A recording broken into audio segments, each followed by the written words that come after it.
Hello and welcome to Unlock Your Wellness. In today's video, we're going to be talking about the most important nutrient for dysautonomia and POTS. Dysautonomia is the dysregulation or dysfunction of the autonomic nervous system. The autonomic nervous system has two different pieces. There's the parasympathetic or rest and digest, and there's the sympathetic, which is fight or flight. When your autonomic nervous system is working properly, your brain is taking signals from your environment using all of your senses and then sending signals to the rest of your body through the nervous system in order to respond appropriately. So let's say there's a bear or some sort of threat in your environment, you're going to go from rest and digest to fight or flight so that you can survive. What that looks like is your pupils will dilate, your saliva is inhibited, you're not going to be focused on digestion, all of your blood is going away from your reproductive organs as well. You're focused on survival in that moment.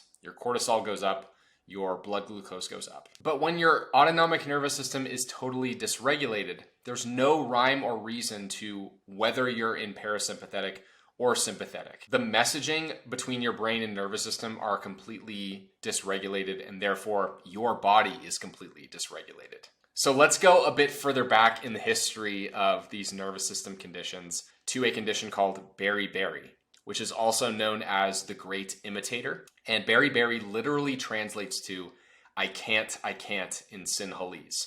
This is very representative of how debilitating these conditions are to many of the people in Asia where this condition is most common. And the reason why beriberi is so common in Asia is because of their consumption of rice. This naval surgeon, Takaki, was brilliant, and he discovered that high consumption of rice was actually contributing to many of the naval officers in his navy getting beriberi. So we owe a lot to this man in understanding these nervous system conditions and discovering the nutrient that is most important to overcoming them. So there are many different types of beriberi, and they impact all different types of the nervous system. So you can imagine that all parts of your body can be impacted because of that. We have Wernicke's encephalopathy, which can affect your balance and also ocular nerve abnormalities. There are two different types of specific beriberi, wet and dry. And wet tends to impact more of your cardiovascular system and your heart, whereas dry will impact your nervous system directly. We also have gastrointestinal beriberi, which can impact all of the different digestive organs, your esophagus, your stomach, your intestines, your colon. There's also dysautonomia, of course, which is going to impact your autonomic nervous system, and a condition known as POTS, or postural orthostatic tachycardia syndrome, which we'll get into in a little bit later. And additionally, impacting your lungs and your respiration through lowering your capacity of oxygen intake and feeling sort of air hunger, like you can't actually get enough air into your lungs.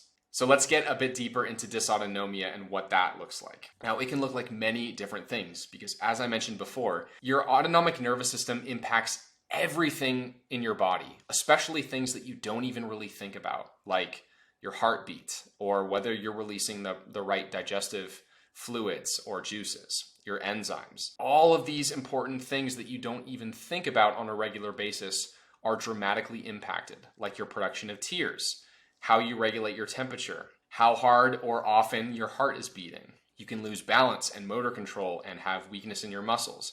You lose proper function of your reflexes and you can no longer operate your lungs properly. Uncomfortable symptoms, of course, and things that you honestly take for granted. It's really quite a diabolical condition. Now, POTS, or postural orthostatic tachycardia syndrome, is a branch of dysautonomia that impacts more of the cardiovascular system. In POTS, your heart is not getting the proper inputs and messages from the nervous system where the blood should be going, essentially. When this happens, your heart is running a marathon every single day, trying to get back into balance without having the nervous system holding its hand. So the way that POTS can manifest and show up very often is having these very dark purple feet and legs.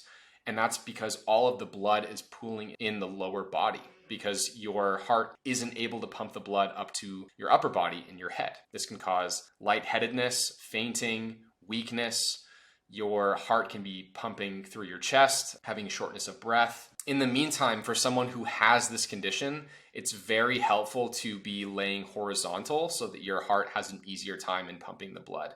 But until we get this very important nutrient that your body is desperately in need of, it's going to be very difficult for your heart to pump the blood effectively. So, what is the most important nutrient for dysautonomia in POTS? It is thiamin, or vitamin B1. Now, why is vitamin B1 so important for these nervous system conditions? Let's go back to the discovery of beriberi. Now, people began eating much more white rice after the polishing process of rice became much more popular. And it was through eating a lot of this polished rice that led to an increase in beriberi and dysautonomia, because polished rice depleted thiamin. And because rice is so popular in these Asian countries, it's no wonder why these conditions started to come up and become much more common. Thiamin is an extremely important nutrient because of how involved it is with the health of your nervous system, your brain, and energy production. All things that are very involved with these conditions. So thiamin is responsible for how much energy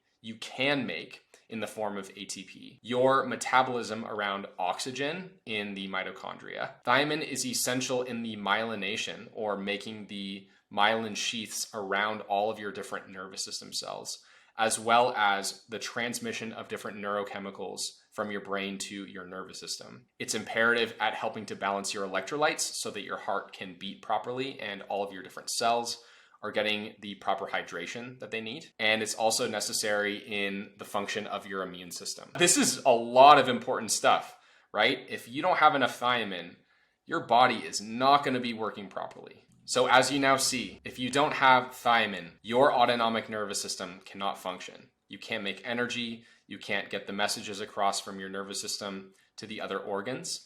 And when this happens, your body cannot function.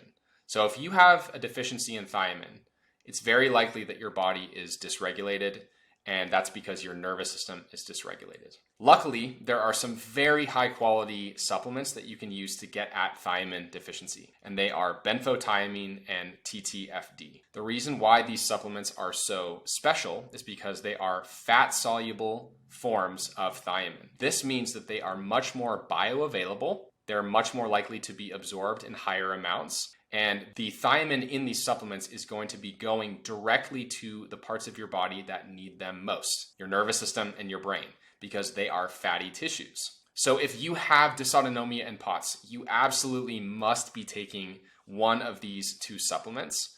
But when you get started with taking these supplements, beware of paradoxical reactions. Basically, what this means is that when you start to take thiamin and you are severely deficient, you can have changes in your symptoms and increases in symptoms because the way that thiamin interacts with other nutrients causes deficiencies in other nutrients, and that can cause all of these different reactions.